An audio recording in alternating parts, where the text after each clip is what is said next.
më ngarkoj për të pasur një vizion të qartë për rrugën përpara nesh. Me datë 23 deri në 14 korrekt, ne kemi të hapur periudhën e kandidimeve.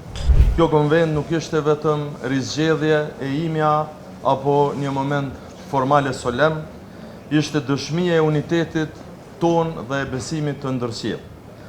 Votimi unanim ishte më shumë se legitimitet për mua, sepse më ngarkoj për të pasur një vizion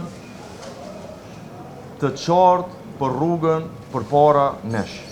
Tani është koha për të shkuar edhe një herë për të folur me qytetarët dhe për të ndërtuar bashkë fitoren, duke filluar nga zgjedhjet lokale të 12 tetorit.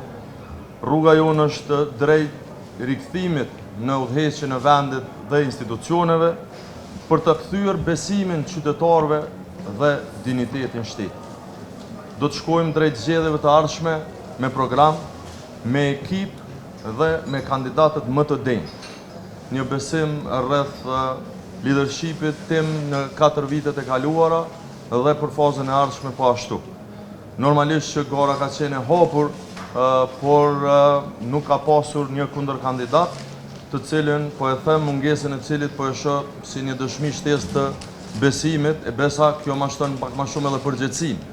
Me datë 23 deri në 14 korrekt, ne kemi të hapur periudhën e kandidimeve dhe ato bazohen në procedurat dhe rregullat që i kemi në statutin tonë, kështu që unë pres shumë shpejt që nga java e ardhshme që të fillojmë me zyrtarizimin e kandidaturave të cilat sipas statutit tonë në përfundimisht i bën kryesia. Unë jam duke shqyrtuar këtë, por me këtë kryesi, të cilën ja kam propozuar Këshillit Drejtues para pak më shumë se një viti, dhe me cilën si organi më i lartë ekzekutiv i partisë e kemi udhëhequr PD-n drejt rezultateve inkurajuese, jam i bindur që do të vazhdoj edhe fazën e ardhshme.